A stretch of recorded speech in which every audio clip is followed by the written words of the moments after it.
किया है उत्तम। तुंगभद्रा तटे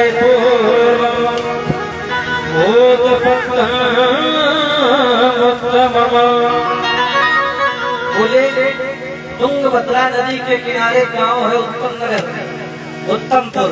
उस गांव में 4 वर्ण के लोग रहते हैं। यत्र वर्णा स्वधर्मेण सत्कर्म तत्परा। सभी वर्णों के लोग रहते हैं और सब अपने अपने कार्यों में तत्पर रहते हैं, भगवान का पूजन करते हैं, अपना कार्य करते हैं। बोले उसी गांव में एक पंडित जी भी रहते हैं। आत्मदेवा पुरे तस्मिन्। बोले उस गांव में पंडित जी रहते, उनका नाम है आत्मदेव। बोले जिनकी आत्मा ही देव है वही आत्मदेव है। आत्मदेव पुरे तस्मिन् सर्ववेद विशारदा। बोले 6 शास्त्र समस्त पुराणों का अध्ययन किया है, समस्त वेदों का अध्ययन किया है, सभी वेदों में विशारद है, बहुत ही अच्छे भगवान के भक्त हैं। और श्रोतस्मार्ते सुनिष्णातो। बोले हमने ऐसा सुना है, बोले द्वितीय भास्करा, बोले जैसे दूसरे भगवान सूर्य ऐसा उनका मस्तक तेज चमकता है, ऐसी उन्होंने तपस्या की है। तपस्या के बल पर हमने सुना है कि द्वितीय भास्करा दूसरे सूर्य हो। पंडित जी तो बहुत अच्छे हैं, लेकिन उनकी पत्नी बहुत बेकार है। पत्नी कैसी है? पत्नी उनकी है धुंधुली। बोले पत्नी कैसी है? पंडित जी तो रोज राम राम करते हैं, भागवत की कथा कहते हैं, सत्यनारायण के भगवान की कथा कहते हैं, सत्संग करते हैं, कीर्तन करते हैं, लेकिन पत्नी बिल्कुल विपक्ष में मिली। लोकवार्ता रता क्रूरा। बोले सदैव लोकवार्ता फालतू की बातें किया करती है, कभी भगवान का नाम नहीं लेती है। प्रायसो बहुजल्पिका। बोले सदैव बातें किया करती, कभी भगवान का भजन नहीं करती है। पंडित जी इसी बात से परेशान रहते हैं।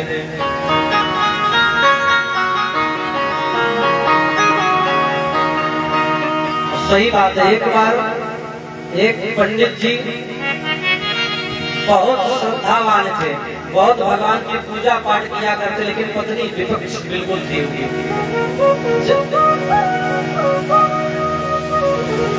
पंडित जी अपने मित्रों के साथ बैठे, बोले हमें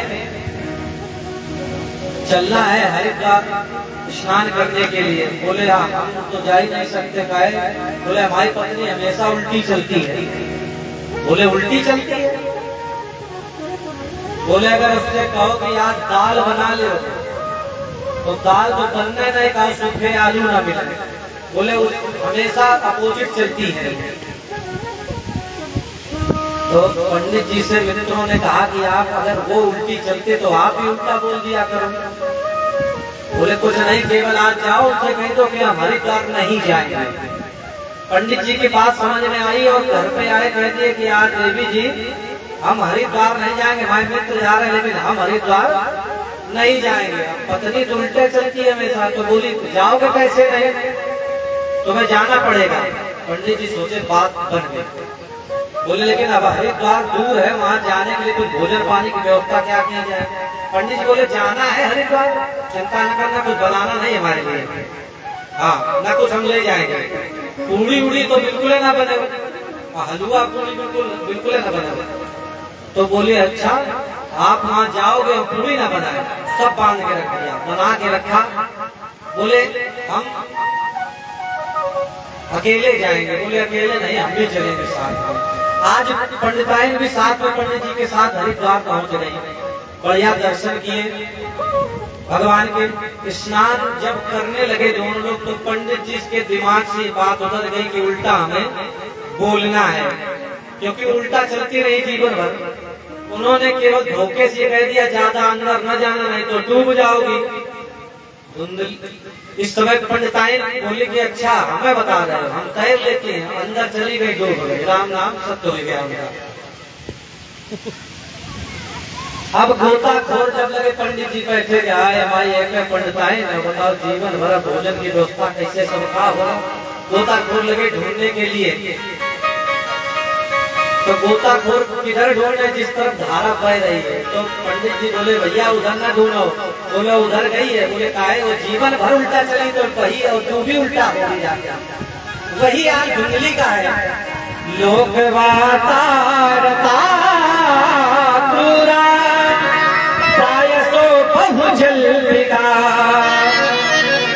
सदैव फालतू की बातें करती हैं।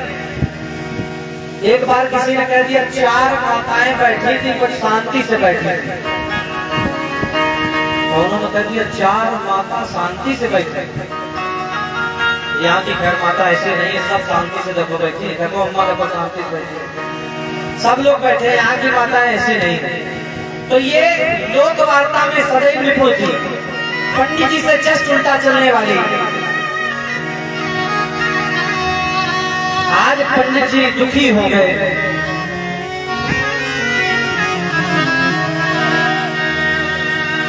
कहने लगे एक तो पत्नी ऐसी मिली और संतान भी हमें नहीं मिली है। वह आंगन आंगन न सुख देता।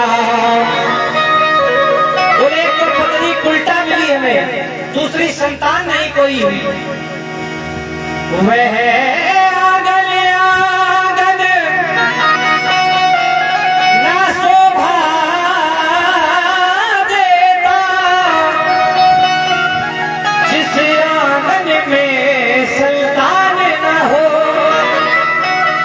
बोले वो आंगन सूना है, शोभा नहीं देता, जिस आंगन में बच्चे ना खेले। वह जीवन शोभा ना देता, क्या, जिस जीवन में भगवान ना हो। अरे ऐसा जीवन ही व्यर्थ है। पंडित जी बहुत दुखी हुए और दुखी होकर आज निर्णय लिया कि आज जाकर इस शरीर का ही त्याग कर देंगे, जब जीवन में सुख नहीं मिला। आज पंडित जी चल दिए वन की ओर, सोचने लगे कि आज जाकर आत्महत्या कर लूंगा। जाकर कोई संतान नहीं है, पत्नी उल्टा है। इस जीवन को जीने से लाभ क्या है।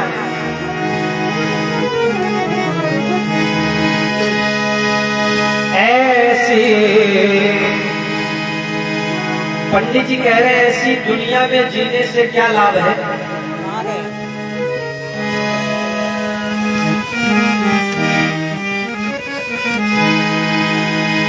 ऐसी दुनिया को क्या करना।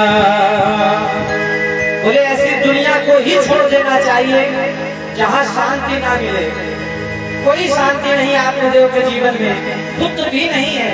दुखी होकर आज वन के लिए चल दिए और मन में विचार करने लगे ऐसी दुनिया को क्या करना। ऐसी दुनिया को क्या करना। ऐसी दुनिया को क्या करना। ऐसी दुनिया को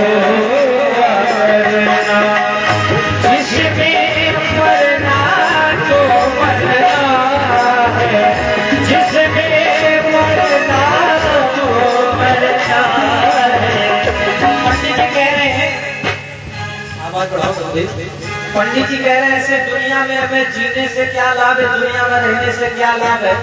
बोले जब संतान नहीं है, पत्नी उल्टा है, और मरना तो मरने है। जिसमें मरना तो मरना है।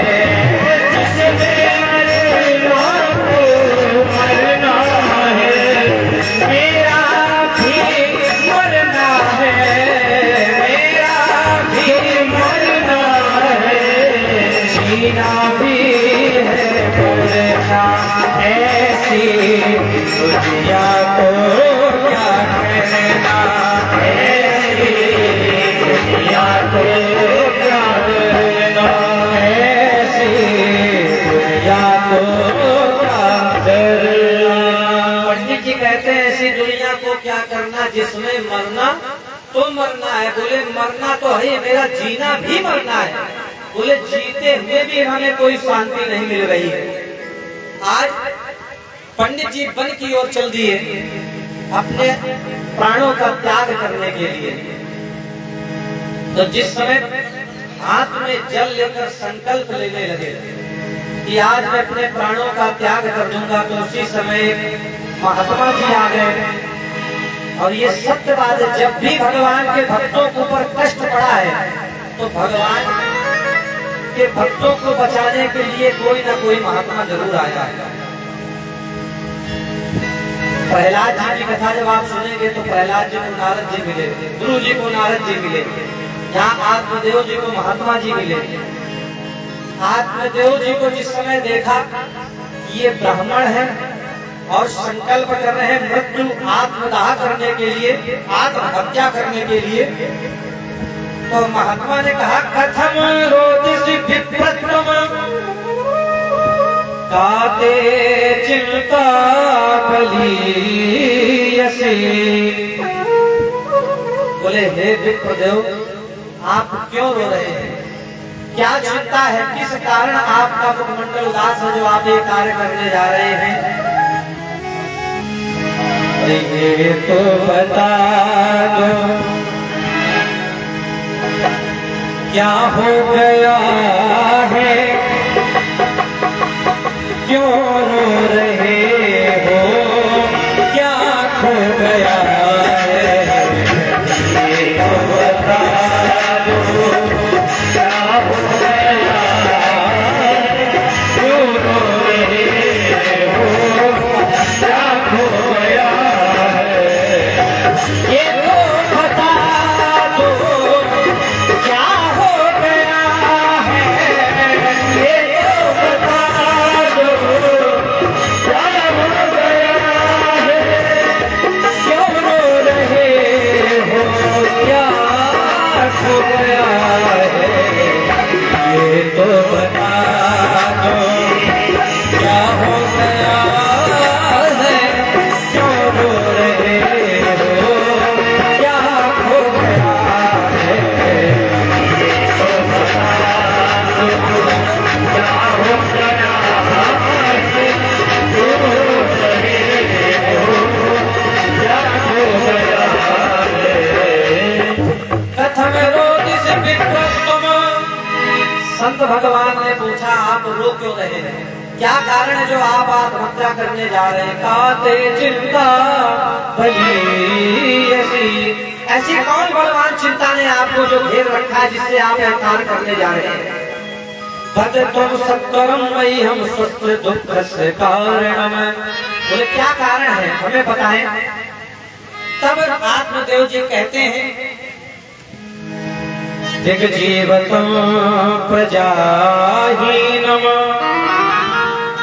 बोले ऐसे राजा को धिक्कार है जिसके बस में प्रजा ना हो, और धिग्रहं चा प्रजा बिना। ऐसा घर बेकार है जिसमें परिवार ना हो। धिग्घनो चानपतस्य। बोले ऐसा धन बेकार है जिससे हम भगवान को सेवा में वो धन न लगा सके, हम दान न कर सके, ऐसा धन बेकार है। और बोले धिक्कुलम संततिम बिना। बोले ऐसा कुल बेकार है जिसमें संतान ना हो, क्योंकि एक पुत्र होना बहुत आवश्यक है। कथा आती है पुंग नाम नरकाय तारते सा पुत्रा। जो पुंग नाम नरक से उबारता है उसको पुत्र कहते हैं। अगर पुत्र नहीं है तो पुंग नाम नरक में जाना पड़ता है।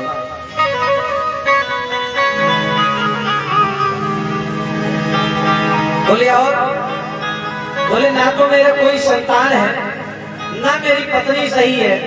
बोले देखिए मेरा भाग्य कैसा। पाल्यते या मया धेनु। बोले मैंने एक गैया को पाला, इतनी सेवा की छोटे से लेकर जब तक वो बड़ी हुई। सेवा करने के उपरांत जब मैंने सोचा कि ये गैया एक बछड़े को जन्म देगी तो दूध होगा घर में, सब व्यापार परिवार सुखी से रहेगा। बोले पालते या मया धेनु सावंध्या सर्वदा भवे। उस गैया ने भी कोई बच्चे को जन्म नहीं दिया, बहुत दुखी हो गए आत्मदेव। बोले मैंने गैया को पाला, गाय में भी जन्म नहीं, कोई बच्चे को जन्म नहीं दिया गाय ने। बोले आओ यो मया रोपितो वृक्षा, बोले मैंने तुलसी का वृक्ष लगाया, कई पेड़ लगाए। बोले आओ सोपी बंधत्वमाश्रयेत, तो मैंने जो भी वृक्ष लगाए, तुलसी लगाई, सब सूख गए, कोई भी वृक्ष नहीं चलता है। बोले इतना मेरा भाग्य खराब है। संत भगवान कहने लगे ये सब पूर्व जन्म का कर्म है, ये सब छोटा ज्ञान है। मुंचा ज्ञान प्रजा रूप बलिष्ठा कर्मणो गति, ये मुंचा ज्ञान है आपका, और ये सब कर्मों की गति है। कर्मों की गति बड़ी बलवान होती है, जैसा हमने पूर्व जन्म में किया है वही हमें इस जन्म में मिलेगा। कुछ लोग ये कह देते हैं कि अगर जब तक जियो खूब उधार ले लेके घी पियो, खूब भंडारा कराओ, मरने के बाद कौन देखने आ रहा है, कहीं नहीं सब यही भोगना पड़ता है। पंडित जी ने कहा महात्मा जी इतना ज्ञान हमें ना दे, हमें ज्ञान बहुत है। बोले हमें अगर देना है तो हमें एक पुत्र दे दीजिए। महात्मा ने कहा सप्त जन्मावधि तव पुत्रो नैव च नैव च। तो मैंने आपकी मस्तक की रेखाओं को पढ़कर देखा कि आपके एक जन्म की बात करते हो, इस जन्म में नहीं, आपके 7 जन्मों तक कोई संतान नहीं है। अब पंडित जी बहुत दुखी हो गए। बोले अब तो मैं निश्चित ही प्राणों का त्याग कर दूंगा और आपके सामने ही मर जाऊंगा। महात्मा जी ने सोचा ब्राह्मण है, अगर सामने आत्महत्या करी तो ब्रह्म हत्या लग जाएगी। पंडित जी ने कहा पुत्रम देहि बलादपि, हम कुछ नहीं जानते, मैं ज्ञान जानते, अगर देना है तो एक पुत्र दे। अब जबरदस्ती क्यों आप, नहीं तो यहीं पर आत्महत्या कर ले। तो महात्मा जी ने समझाया कि पुत्र से किसी को सुख कभी प्राप्त नहीं हुआ है। बोले अगर सुख किसी को प्राप्त होता तो संतते सगरो दुख मांगा पुरा था। बोले राजा सगर के इतने पुत्र हुए, बताओ क्या पुत्रों से सुख मिला? नहीं मिला। अगर सुख मिलता तो उनके पुत्र मारे न जाते, और तुम पुत्र की बात करते हो। और महात्मा जी ने कहा कि पुत्र की बात करते हो, पुत्र नाम बढ़ाता है, तुम कहते हो पुत्र नाम बढ़ाता है। पुत्र नाम बढ़ाता नहीं, पुत्र नाम कटाता है। जिस समय मृत्यु होती है पिता की तो सबसे पहले तहसील में पहुंचते कहते हमारा नाम चढ़ा दो, पिताजी चले गए, और तुम कहते हो पुत्र हमें चाहिए। पुत्र नाम बढ़ाता, पुत्र क्या दे देता है?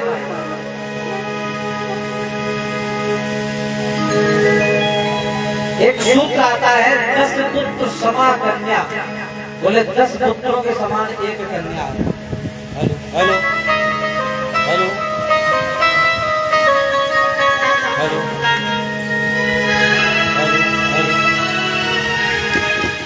Hello hello hello. बोले 10 पुत्रों के समान एक कन्या है, और आप कहते हो पुत्रों से सुख मिलता है। अब बात बढ़ाओ। पुत्र नाम सदैव कटाता है। कैसे कटाता सुनिए। जन्मत ही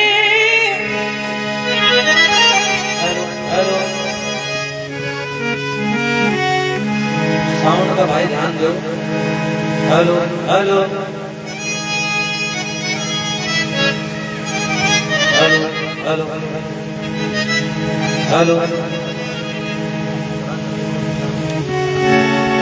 हेलो हेलो हेलो हेलो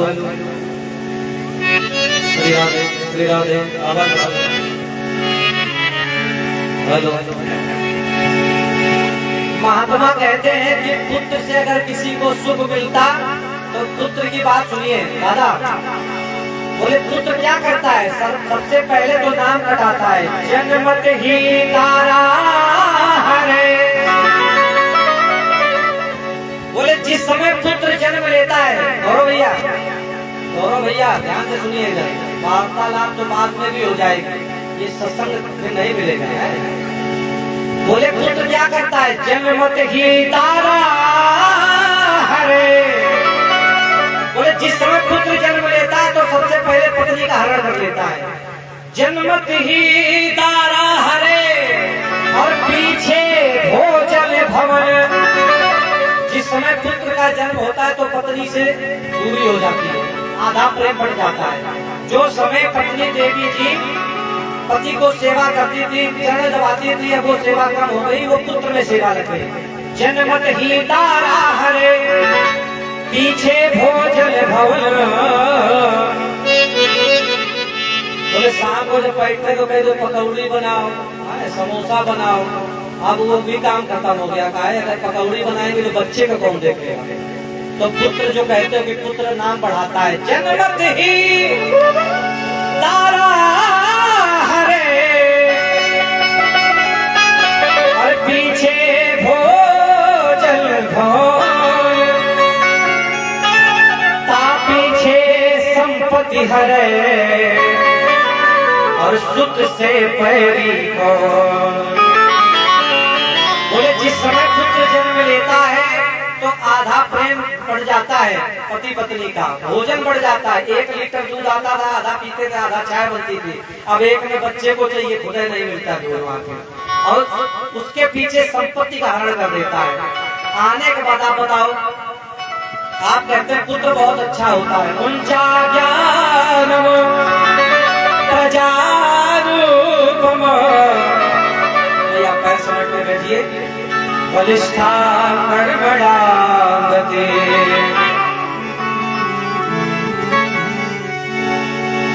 सत्यम सोचम दयादानो।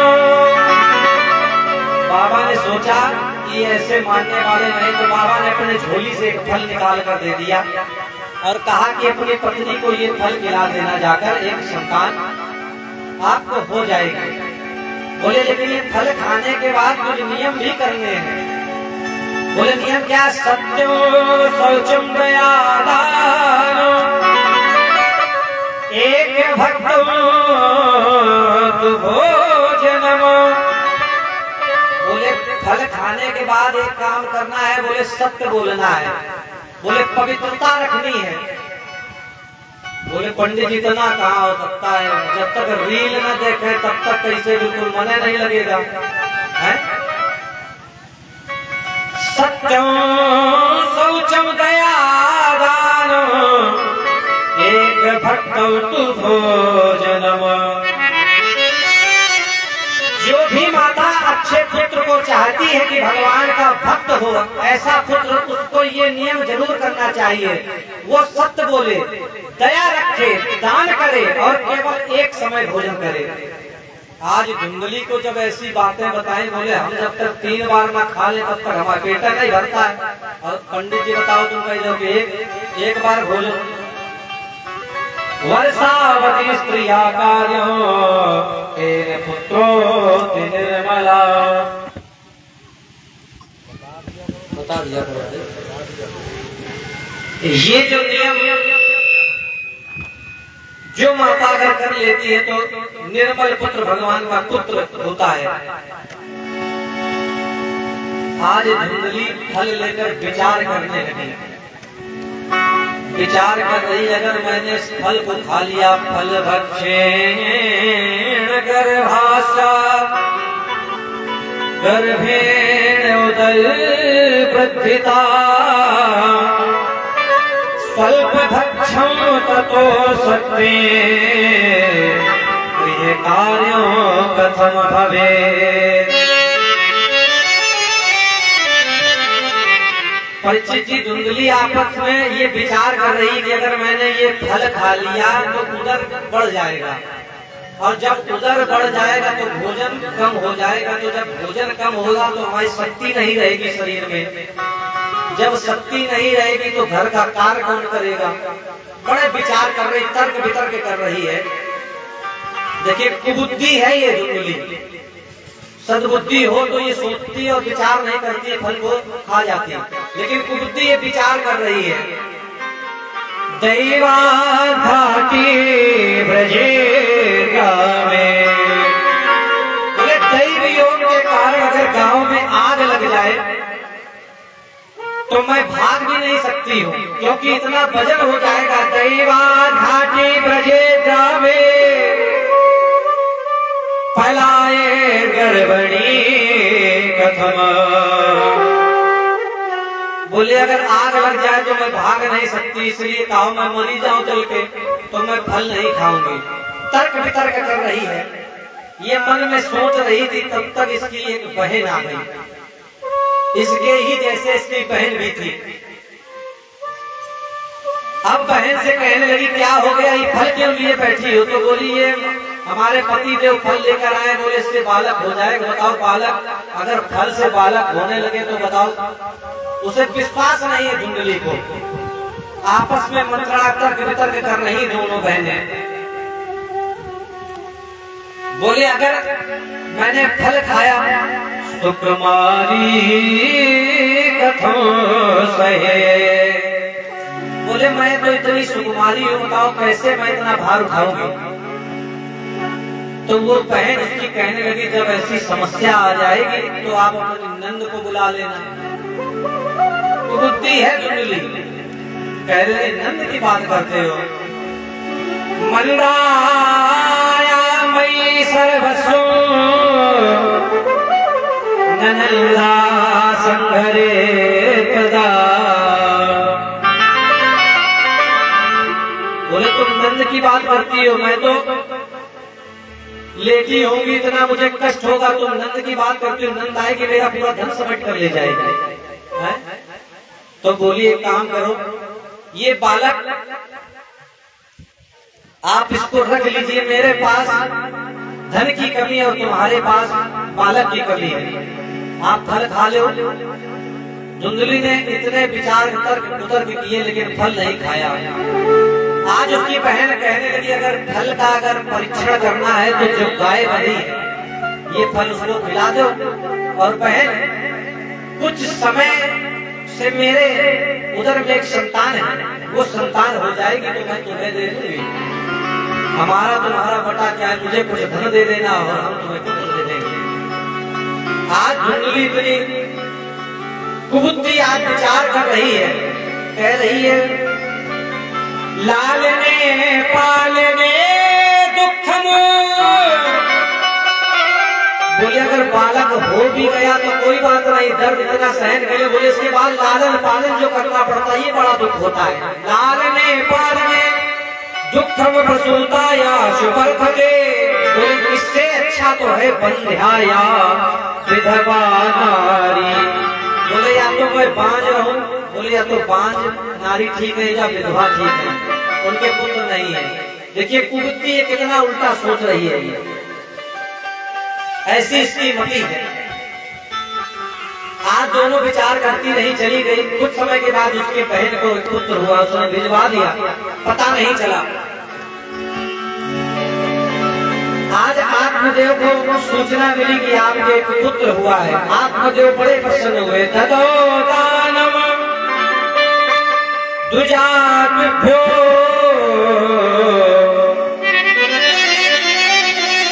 जात कर्म विधाय च। आत्मदेव बहुत प्रसन्न हुए, खूब दान लुटाया, जात कर्म संस्कार किया, ब्राह्मणों को बुलाकर खूब दान किया।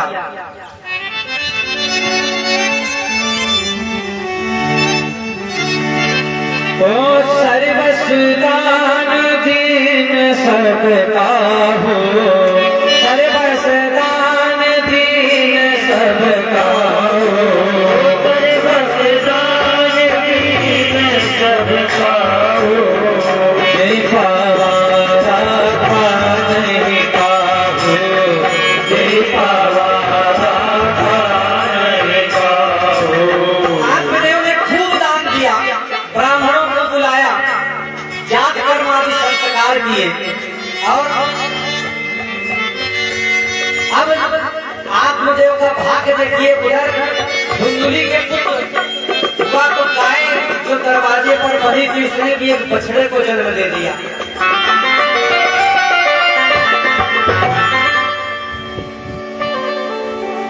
जिस समय बछड़े को जन्म दिया तो आज लोग देखने के लिए आए कि जो पंडित जी का भाग इतना खराब था कि पुत्र नहीं था, आज उनके यहाँ दो संतान हुई, एक धुंधुली के पुत्र हुआ है और गाय ने भी एक बछड़े को जन्म दिया है।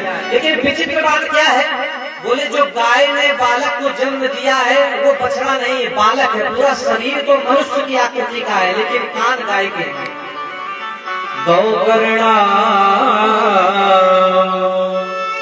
बोले शरीर मनुष्य के समान है और कान गाय के समान है। लोग देखने के लिए आए हैं।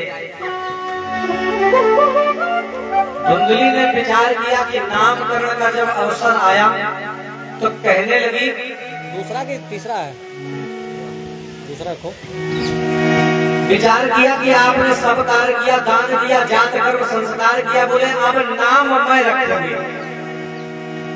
धुंधुली ने नाम रख दिया, बोले मेरा नाम धुंधुली तो हमारे पुत्र का नाम धुंधकारी। बोले जैसी माँ वैसा पुत्र। नाम भी बहुत अच्छा रखा धुंधुली ने। अच्छा नाम, आजकल नाम लोग ऐसे रखते, बोले टिल्लू, हाँ बिल्लू, संटी, बंटी, पप्पू तो घर घर में दूसरे घूम रहे। तो धुंधुली ने नामकरण किया, बोले मेरा नाम धुंधुली है तो मेरे पुत्र का नाम धुंधकारी। बोले जैसी माँ वैसे अपने पुत्र का नाम रख लिया। लेकिन नाम रखने से कार नहीं बदलते हैं। यहाँ लिखा यथा नाम तथा गुणा, जैसा नाम वैसे ही गुण होंगे। अब गुण दोनों बालकों के अलग अलग हैं।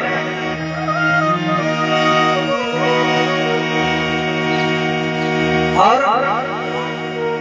उधर नाम रखा गया, जो गाय के बालक हुआ उसका नाम गौकर्ण रखा गया। लेकिन इनकी कार्य शैली बिल्कुल पृथक पृथक है। गौकर्ण सुबह से संध्या तक,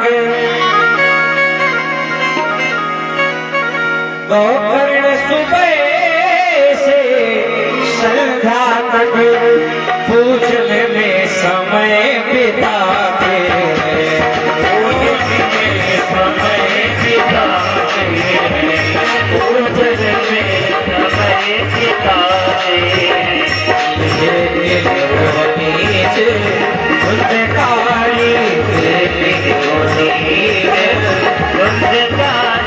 वैसा हो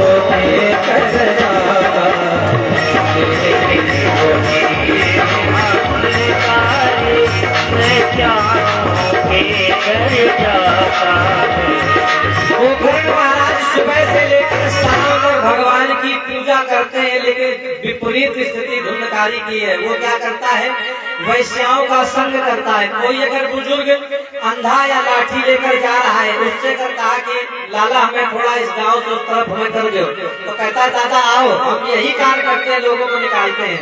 आगे ले जाता वो गड्ढे में धक्का दे देता है जाके। इतने दुराचार, अत्याचार, पापाचार करता है। और यहाँ गोकर्ण जी भगवान का नाम लेते हैं, सत्संग करते हैं, पूजा करते हैं। विपरीत स्थिति है, नहाता नहीं है धुंधकारी।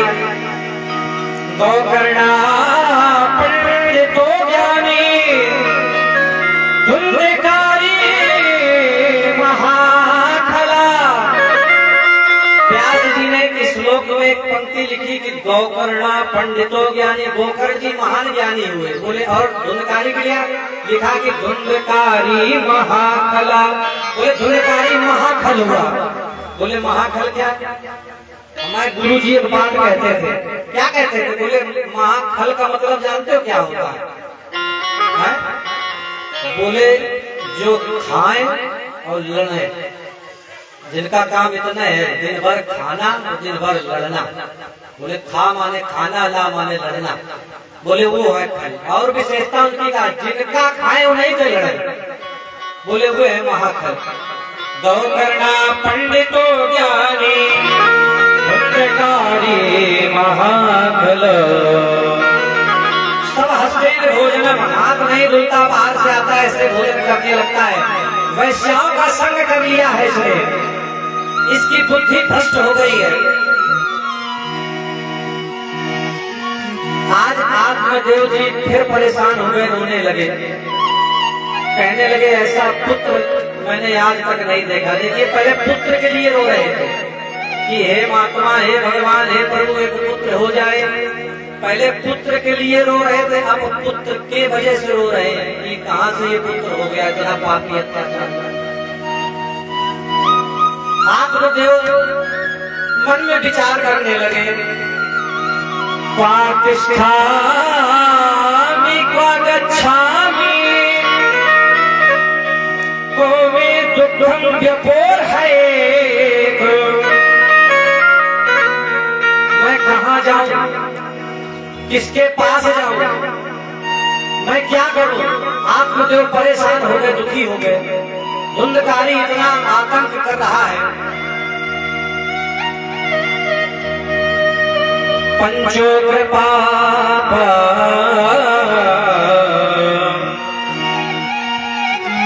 व्यास जी ने 5 उग्र पाप बताए।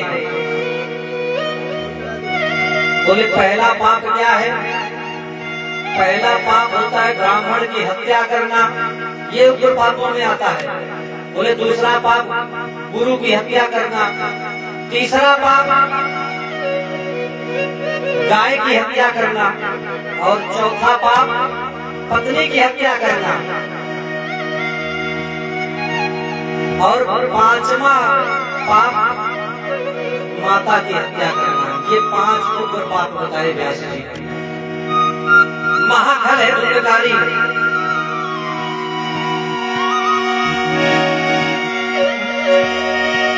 गोकर्ण जहाँ पर जाते हैं, गोकर्ण जहाँ पर जाते हैं, होती है जय जयकार वहाँ। गोकर्ण जी जहाँ से निकल जाते, जहाँ जाते जय जयकार होती। भाई बहुत अच्छा पंडित जी का लड़का है, अच्छा अगर कार्य करोगे तो अच्छे लोग कहेंगे। कभी कभी हम लोग ट्रेन में सफर करते हैं तो 4 घंटे के सफर में कोई कोई यात्री ऐसा मिल जाता है, ये लगता है कितने जल्दी हमारा स्टेशन है या तो इनका ये उतर जाए यहाँ से है।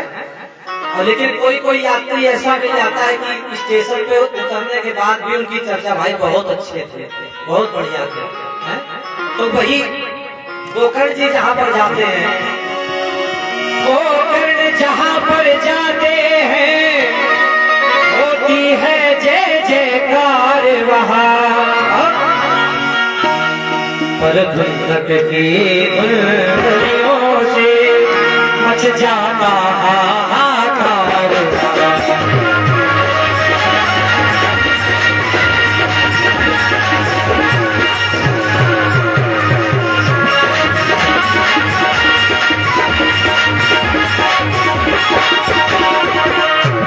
गोकर्ण जी जहाँ पर जाते जय जयकार होती, लेकिन धुंधकारी जहाँ से निकल जाता तो उन्होंने कहा भागो मारो, पता नहीं क्या कर रही है। धुंधकारी इतना अत्याचार कर रहा है, आत्मदेव जी बड़ा परेशान हो गए हैं। आत्मदेव जी आज गोकर्ण जी के पास गए, बोले बेटा अब मैं क्या करूं? ऐसा राखल संसारो दुख रूपी विमोह का। बोलिए संसार दुख रूपी संसार है, दुखालय है।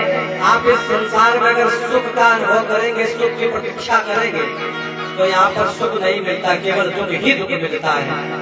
आज पिताजी को, आत्मदेव जी को आज गोकर्ण जी समझाने लगे। बोले पिताश्री, नाचेंद्र से सुखम किंचन सुखम चक्रवर्ती ना तो इंद्र सुख है, सुखी है, और ना चक्रवर्ती राजा सुखी है। पुत्र को पाने के बाद कोई सुखी नहीं है। बोले संसार क्या है? बोलिए जीवन क्षण मात्र का है। धुंधकारी की वजह से जिस समय परेशान हो गए, आत्मदेव जी को समझाने लगे आज गोकर्ण जी।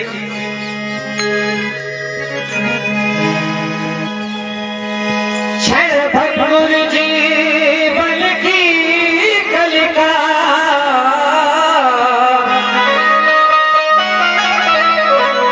बोले पिताश्री जीवन केवल भजन के लिए मिला, भजन के लिए मिला है, और आप पुत्र के मुंह में पड़े हैं। मैं मेरा तू तेरा ये सब करते हुए केवल आप भजन करिए। क्षण भंगुर जीवन की कलिका, कल प्रात को जाने खिली न खिली, और मलयाचल की सुगंध समीर, समीर हमें ये मिली न मिली। बोले हम रात में ये सोच के सोते हैं कि सुबह प्रभात होगा तो दिन बढ़िया होगा, पता नहीं वो दिन हमारी सुबह होना, आंख खुले ना खुले। कलिकाल कुठार लिए फिरता, ये तन नम्र है चोट झिली न झिली। कलिकाल कुठार लेके घूम रहा है, पता नहीं ये चोट हम झेल पाए ना झेल पाए। इसलिए भज ले हरि नाम हरि रसना, फिर अंत समय में हिली ना हिली। लोग कह देते कि अबे तो जवानी है, जब बुढ़ापा आएगा तब भजन कर लेंगे। भजन करने की उम्र ही जवानी होती है, बुढ़ापा में तो इतने रोग लग जाते हैं। भजन कर मस्त जवानी है, मैं बुढ़ापा किसने देखा है? बताओ किसने बुढ़ापा देखा है? भजन जवानी में ही होता है। आज का न बोलना, गोकर्ण जी समझाते पिताश्री, अगर आपने आज भगवान का नाम संकीर्तन जब तब नहीं किया तो आप पछताएंगे। आज का ना बोलना, उस दिन याद आएगा। आप बोलना तो चाहेंगे पर बोल नहीं, उस समय जिस समय मृत्यु आएगी तब आप बोलेगा कि आए मैंने ये किया होता तो इतना कष्ट ये ना मिलता था। इसीलिए भज ले हरि नाम हरि रसना, फिर अंत समय में हिली न हिली। गोकर्ण जी ने बहुत समझाया। देह स्थित मांस रुधिरे भ्रमत गजत्व, जाया सुता सदा ममता विमुच। बोले ये जो शरीर है, जो देह है, इससे मोह नहीं रखना चाहिए, भगवान से मोह रखना चाहिए। भगवान ही सब कुछ है।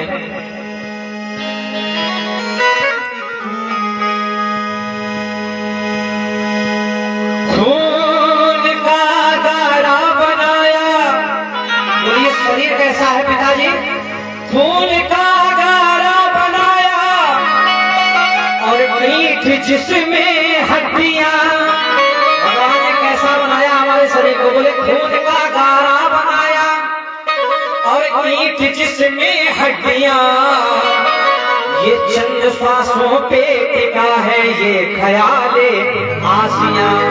पता नहीं कोई सांस आए, थोड़ी देर आ रही, पता थोड़ी देर में आए ना। लोग कहते हमारा भी टाइम आएगा, कहते रहते लोग टाइम आएगा, लेकिन जिस समय डॉक्टर कह देता भैया इनका टाइम आ गया। खून का गारा बनाया और ईंट जिसमें का है ये ख्याले आसिया, मौत की पुरजोर आंधी, पिताश्री मौत की पुरजोर आंधी जब इससे टकराएगी, और देख लेना ये इमारत खाक में मिल जाएगी। इसलिए भगवान का भजन करो। आइए बड़े भाव के साथ भगवान का गोकर्ण जी और आत्मदेव जी ने भजन किया है।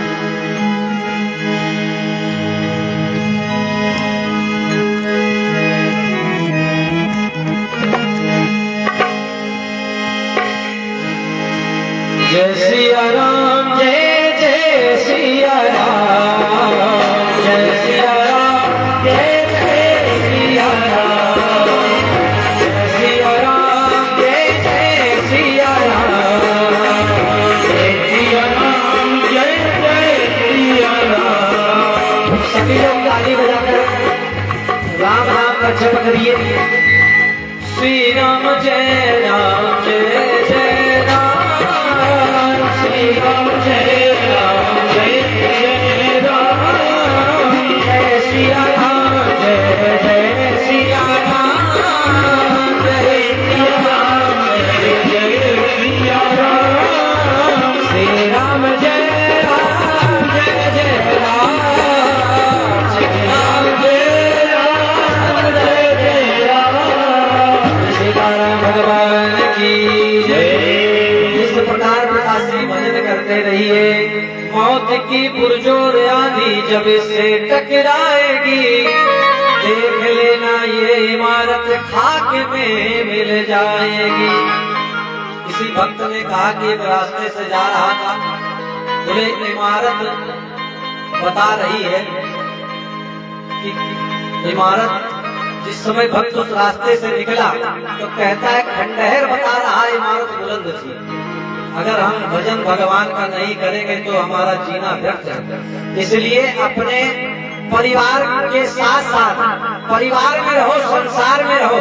देखो परिवार और संसार से हटो मत, लेकिन उनसे सटो भी मत, है ना। हटना भी नहीं है और सटना भी नहीं है। तो भगवान का ध्यान हर पल करते रहना है। कर से कर्म करो विधिनाना, हम कार्य कितने भी करते हैं लेकिन मन राखो जहाँ कृपा निधाना।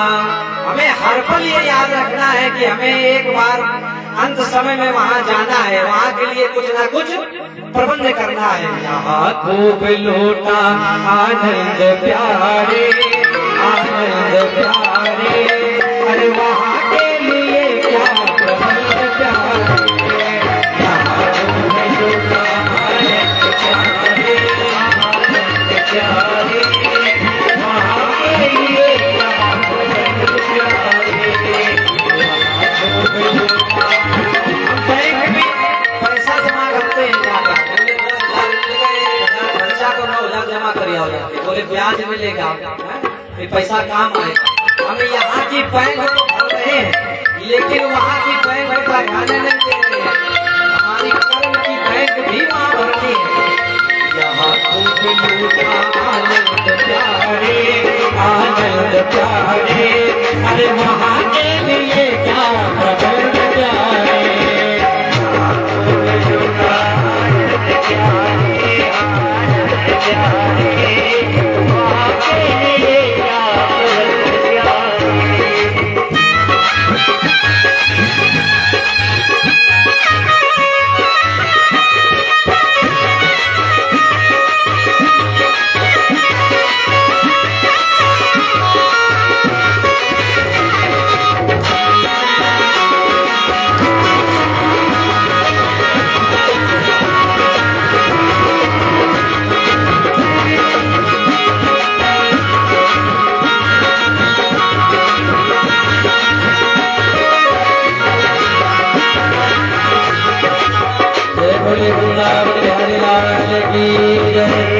ब्रह्मदेव महाराज की राधे राधे।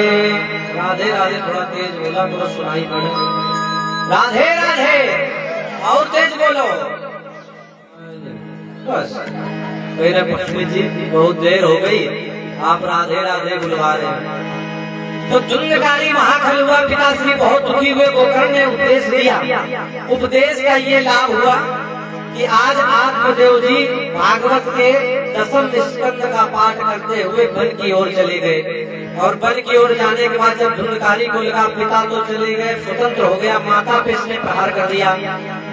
माता को बहुत मारा। माता डर के मारे इतना डर गई कि रात में अंधकूपे गतो जाता, बोले रात्रि में अंधे कुएं में जाकर डूब के अपने प्राणों का त्याग कर दिया। जान गई कि अगर ये फिर मिलेगा तो फिर मारेगा, बस ये पैसे मांगता है। अब तो इसने चोरी करना प्रारंभ कर दिया। 5 वैश्याओं को अपने घर पर लाकर इसने रख लिया। वैश्याओं ने सोचा ये रोज चोरी करता, कहीं ज्यादा बड़ी चोरी की तो हम भी पकड़ी जाएंगे। वैश्याओं ने क्या किया, धुंधकारी को रात्रि में खटिया से बांध दिया। इसके गला जब इसमें दबाया तो ये मर नहीं रहा। इतना बड़ा महा अत्याचारी पापाचारी है। जब ये नहीं मर रहा तो वैश्याओं ने तप्तांगार समूहांश जलते हुए कोयला जो होता जलता उसके मुख में डाल दिया। बड़ी भयानक इसकी मृत्यु हो गई। 5 वैश्याओं ने उसको वहीं पर उसी घर में दफनाकर और वो चली गई। सुबह लोगों ने पूछा उनसे तो बोले वो गए हैं व्यापार करने के लिए, हम भी जा रहे हैं। धुंधकारी की मृत्यु हो गई। गोकर्ण जी जिस समय वापस आए तो आज अपने घर को देखा तो अब गोकर्ण जी रात्रि में जब विश्राम कर रहे तो दृश्य देख रहे हैं। सकल मेषा सकल हस्ती संक्रंजो महेशो भवतो, बोलो कहीं मेष पेड़, कहीं बकरी, कहीं भैंसा बन के आ जाता है। गोकर्ण जी बड़ा परेशान हो गए। बोले इतने दिन से घर बंद पड़ा, पता नहीं कौन। गोकर्ण जी ने जल लिया और उसके ऊपर छिटक दिया। बात्या रूप धरो बाता हारेण, बोले हवा के रूप में था। ये बोलने भी लगा। बोले भैया मैं कोई नहीं हूँ, हम भ्राता उसमें धुंधकारी के नाम दा। बोले मैं भैया कोई नहीं, मैं आपका भाई हूँ। सुखी नहीं बदो चेना मया। बोले भैया मैंने इतने पाप किए, मेरे इतने दोष है जिससे मेरी ब्रह्म हत्या, मेरी हत्या हो गई। मैं इतना दोष रहित हूँ, दोषपूर्ण हूँ। गोकर्ण जी ने कहा मुझे पता चला था तो मैंने गया में पिंड भी किया, दान किया था वहाँ जाकर, तब भी तुम्हारी मुक्ति नहीं है। तो गया पिंडो मया दत्तो विधानता, गया पिंड किया मैंने, फिर भी आपकी मुक्ति नहीं। बोले मैं साधारण प्रेत नहीं हूँ, अगर छोटा मोटा मैंने कोई गुनाह किया होता तो मेरी मुक्ति हो जाती। बोले साधारण प्रेत नहीं हूँ। धुंधकारी निजस्थानम तेरा दिष्टो ततो गता। धुंधकारी से गोकर्ण जी ने कहा कि रात्रि विश्राम करो, सुबह कुछ देखते हैं, कुछ व्यवस्था करते हैं आपकी। आज गोकर्ण जी ने सबसे पूछा कि हमारे भैया धुंधकारी की मुक्ति कैसे हो, कोई नहीं बता पा रहा है। तो गोकर्ण जी ने चल लिया और भगवान सूर्य का ध्यान किया और उनका व्रत रोक दिया। भगवान सूर्य ने कहा कि केवल भगवान की कथा ही धुंधकारी के मुक्ति का कारण बनेगी। श्रीमद् भगवता मुक्ति सप्ताह वाचन करो। बोले भगवान की कथा श्रवण कराओ धुंधकारी को। आज कथा प्रारंभ हो गई। समस्त गांव वालों ने सहयोग कर दिया। दिनांते रक्षिता गाथा तदा चित्तम बभूवुआ। दिन भर जो धुंधकारी कथा को श्रवण करता था अपने चित्त में धारण करता था, रात भर उसका मनन करता था वो कि आज व्यास जी ने क्या कथा हमें सुनाई है। इस प्रकार 7 दिन तक कथा को श्रवण किया। द्वितीय में तथा सायं द्वितीय ग्रंथ विवेदनम, एक 7 ग्रंथ का बांस लगाया गया। जैसा ये देखो बांस सामने लगा है, ये काले झंडे का बांस क्यों लगाया जाता है? बहुत सालों से कथा हो रही है, आपके यहाँ पर पता होगा आप लोगों को। धुंधकारी के ये काला झंडा इसलिए लगाया जाता है जो भी हमारे पूर्वज पितर जो अधोगति में गए, किसी के कोई कारण मृत्यु अचानक हो गई है, उनके लिए, हमारे पितरों के लिए झंडा लगाया जाता है जिससे उनकी मुक्ति हो। तो आज ये ग्रंथि पर बैठा 7 गांठ थी, एक एक करके 7 गांठें फटी और धुंधकारी का निर्मल रूप हो गया। दिव्य रूप धरो जातस तुलसी दाम मंडिता, धुंधकारी का दिव्य रूप हो गया। आज बनमाला, तुलसी की माला पीताम्बर पहनकर सामने आ गया और प्रार्थना करने लगा हाथ जोड़कर, धन्या भागवती वार्ता प्रेत पीड़ा विनाशिनी। बोले धन्य है भागवत की कथा जो प्रेत की पीड़ा को भी समन कर देती है। बोली ऐसी भगवान की भागवत की कथा है, पापियों को पाप से है तारती। आज धुंधकारी का उद्धार हो गया तो गांव वाले कथा सुन रहे थे बैठकर। बोले जब धुंधकारी का उद्धार कथा हमने भी सुनी तो हमारा क्यों नहीं उद्धार हुआ? बोले आपने कथा सुनी तो, लेकिन सुन के आपने उसका मनन नहीं किया है। धुंधकारी ने कथा को सुना और रात्रि में मनन किया गुना, क्योंकि वो हर समय कथा में ही रहता था। तो बोले ऐसा नहीं, कथा फिर से करो।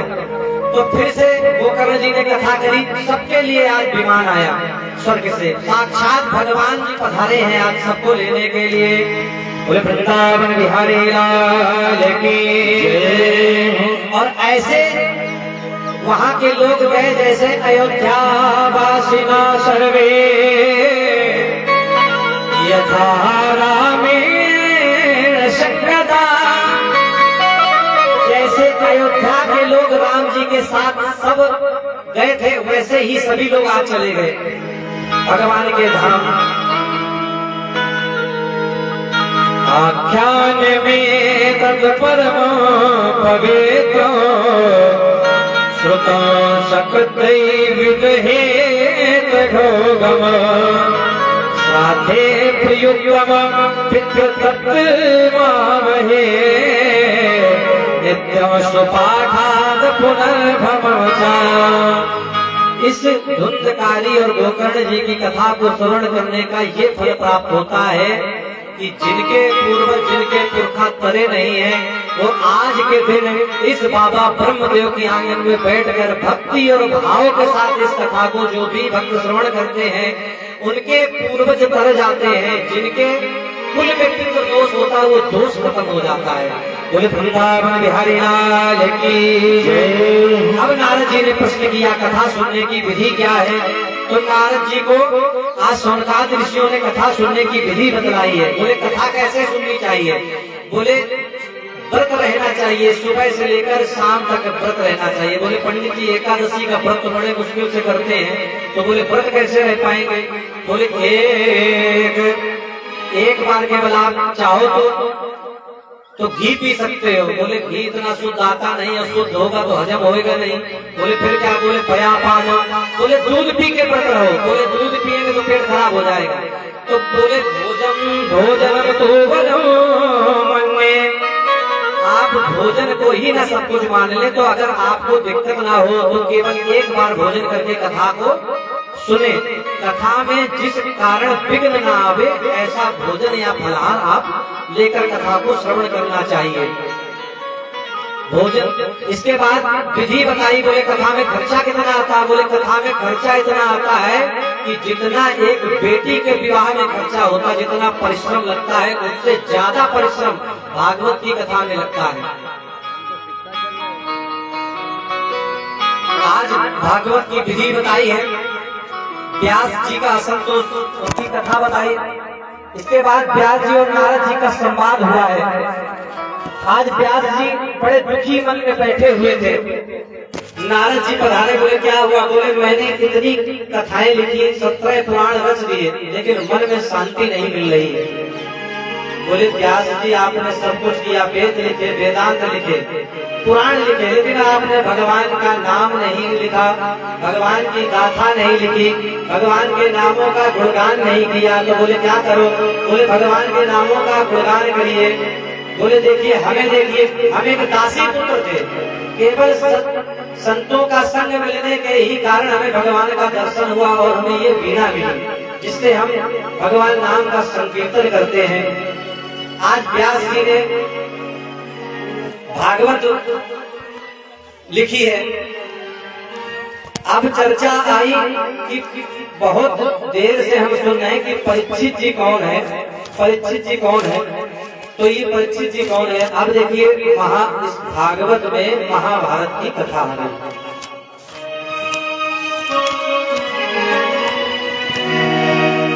किसी ने प्रश्न किया कि परीक्षित जी कौन है, तो महाभारत की कथा है। जिस समय महाभारत में युद्ध हुआ कौरव पांडवों का, सबका उद्धार हो गया है।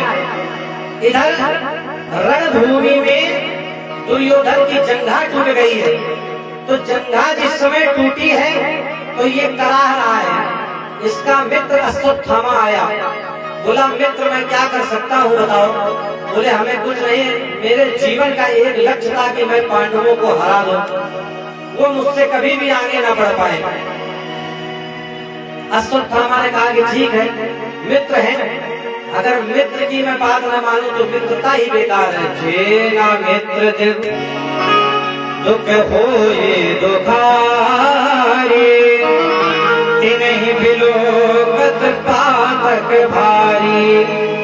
मित्र वो होता है जो मित्र के अगर सुख में ना खड़ा हो, सुख में ना खड़ा हो लेकिन दुख में जरूर खड़ा हो, वही मित्र है। अगर ऐसा मित्र अगर ये नहीं करता उसको पातक बहुत बड़ा पाप लगता है। अश्वत्थामा आज चल दिया। यदा बधे कौरव जयाना, वीर स्वतो वीर गति गतेषु,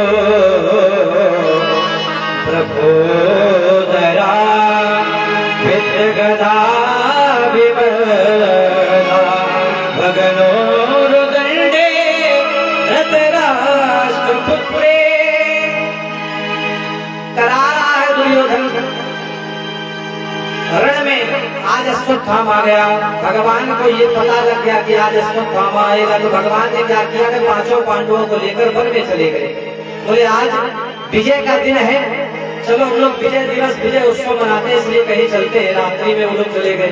अश्वत्थामा गया और पांडवों के जो पुत्र थे बिल्कुल पांडवों के ही समान लगते थे, एक से ही चेहरे थे। उसने देखा नहीं और जाकर चुपचाप उन पर प्रहार करके उनकी गर्दन काटकर पांचों पुत्रों की ले आया। धुंधकारी को जिस समय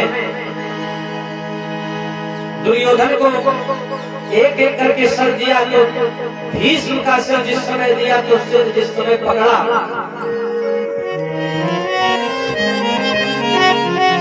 जिस समय सिर पकड़ा तो सिर छूते ही वो टूट गया। आज दुर्योधन हा करके चिल्लाने लगा, रोने लगा, अश्वत्थामा तुमने मेरा प्रिय काम नहीं अप्रिय कार्य कर दिया है। बोले क्यों? अरे मैं मरने जा रहा था, मुझे ये खुशी थी कि मैं पांडवों को हरा न सका, मेरे 99 भाई मारे गए। जब कभी इनके बेटे श्राद्ध करेंगे, तर्पण करेंगे, तब कभी ना कभी हम लोगों का भी नाम लेकर तर्पण कर देंगे। लेकिन तुमने तो मेरे वंश का ही नाश कर दिया। तुमने प्रिय कार्य नहीं अप्रिय कार्य कर दिया है अश्वत्थामा। आज अश्वत्थामा घबरा गया। दुर्योधन की उसी क्षण मृत्यु हो गई। दुर्योधन को एक वरदान मिला था, जिस समय तुम्हें आधा सुख और आधा दुख प्राप्त होगा उसी समय तुम्हारी मृत्यु हो जाएगी। दुर्योधन का हर्ष और शोक बराबर हो गया। आज दुर्योधन की मृत्यु हो गई। अश्वत्थामा यहाँ से भागा। अब द्रौपदी ने जिस समय दृश्य देखा जाके, माता शिशु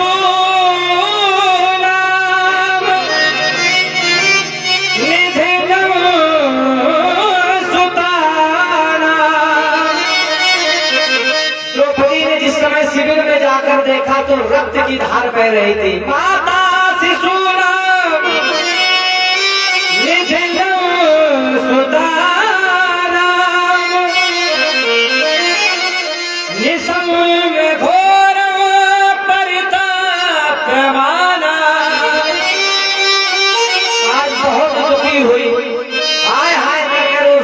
कहने लगी मेरे बालकों को क्या हो गया।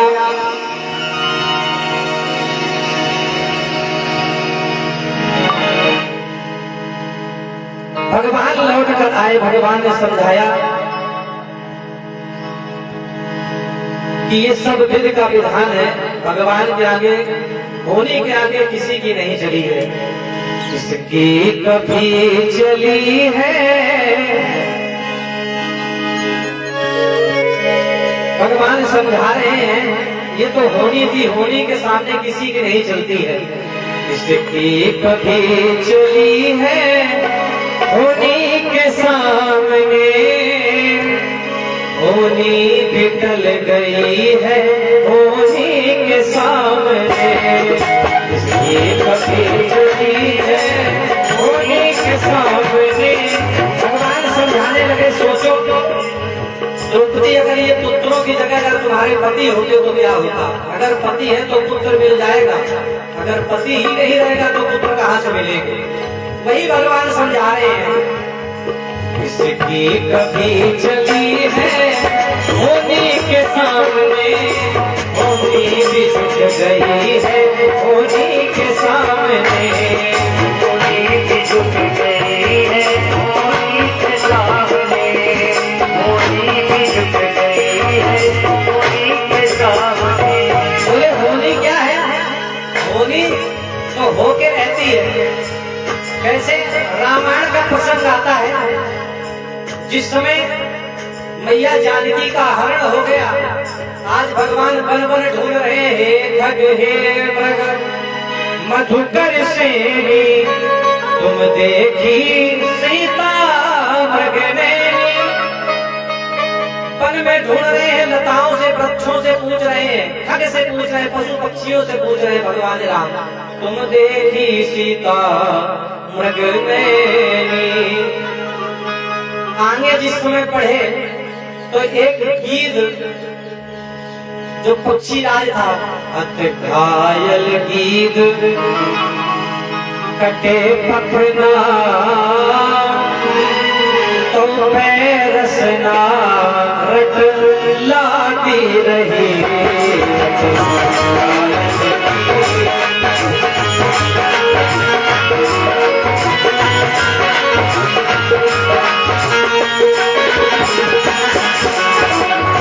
देखिए पक्षी हमें क्या सीख दे रहा है कि नारी की सुरक्षा करना हमारा परम धर्म है। लोग नारियों को प्रोत्साहित करते हैं, आज इतने अत्याचार हो रहे हैं, लेकिन पक्षी क्या सीख दे रहा है?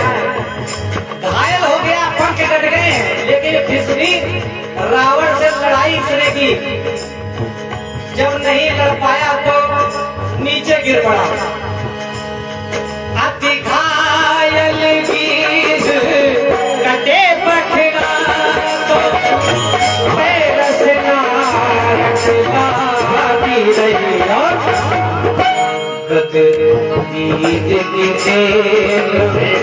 दयानिधि गति गीध की दयानिधि की सुन सीता की खोज की जाती रही।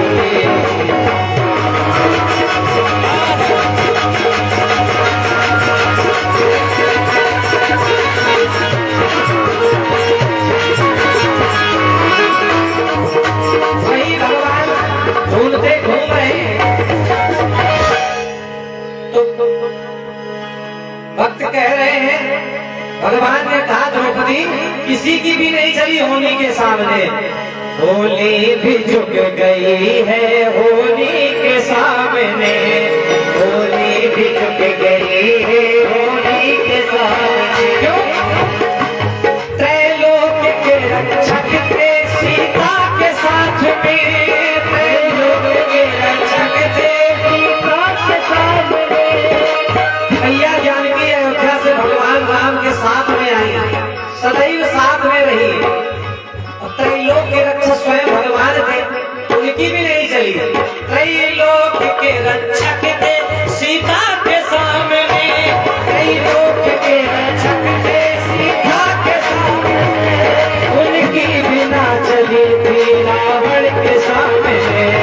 इसकी कभी चली गई है उन्हीं के सामने, उन्हीं की झुक गई है उन्हीं के सामने, उन्हीं की झुक गई है उन्हीं के सामने। यही समझा रहे हैं। तो अर्जुन ने आज प्रतिज्ञा ले ली कि जो तुम्हारे बालकों को जिसने मारा है मैं उसका वध कर दूंगा। भीष्म ने आज गदा उठा ली, आज ढूंढने के लिए चल दिए।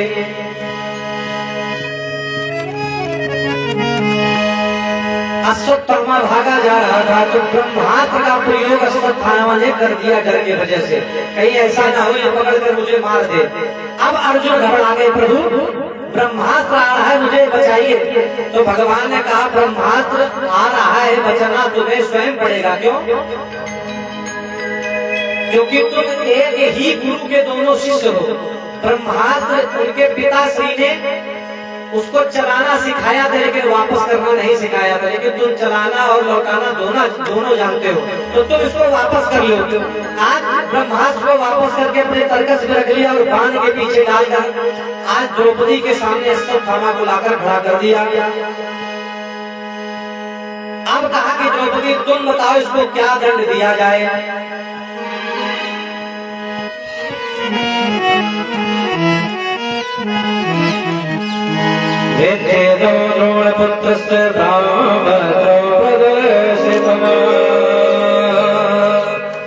द्रौपदी के सामने जिस समय खड़ा किया तो भगवान ने कहा कि अर्जुन ये तो ये ब्राह्मण है, ब्रह्म बंधुर्न हन्तव्यो। जब किसी ने जवाब नहीं दिया तो भगवान ने कहा कि ब्रह्म बंधुर्न हन्तव्यो, ये ब्राह्मण है इसकी हत्या नहीं करना, अगर ब्राह्मण को मार दिया तो ब्रह्म हत्या लग जाएगी। तो भगवान से अर्जुन कहने लगे तो करना क्या है? बोले आत्मता ये पदारणा। बोले ब्राह्मण को मारना नहीं है, बोले ब्राह्मण को मारा नहीं जाता लेकिन आतताई को छोड़ा भी नहीं जाता है। अर्जुन कहने लगे भगवान आप तो बातों में उलझा रहे हो, कहना क्या चाहते हो? बोले ब्राह्मण इसकी हत्या नहीं करनी है। तो बोले क्या करना है? इसका जो तेज है ब्रह्म तेज इसका निकाल लो। आज ब्राह्मण के ब्रह्म तेज रूपी जो मणि थी उसको अर्जुन ने बाण की नोक से निकाल लिया और इसको भगा दिया।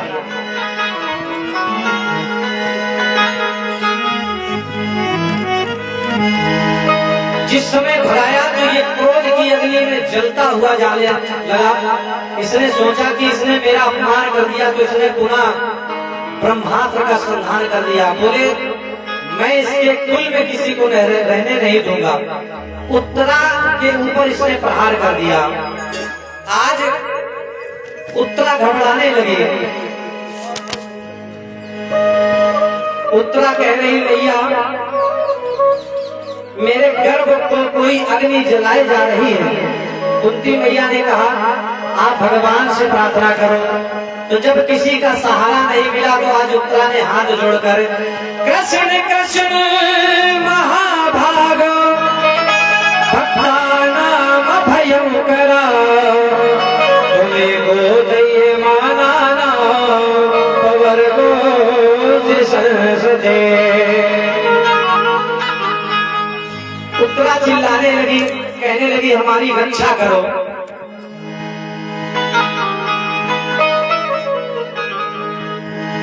पाही नाथ कहे पाही गोसाई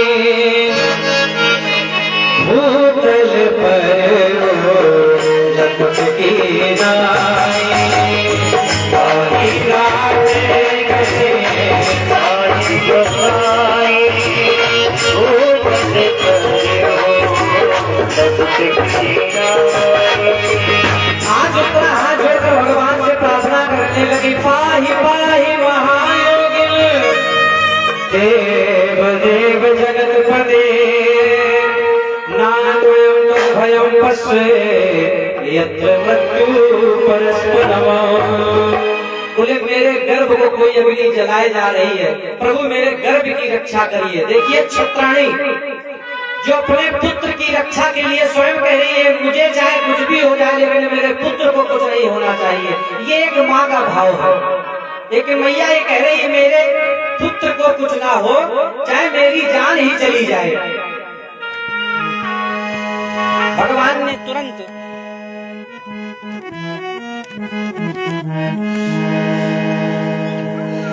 लाइट का बड़ा सिस्टम गड़बड़ है।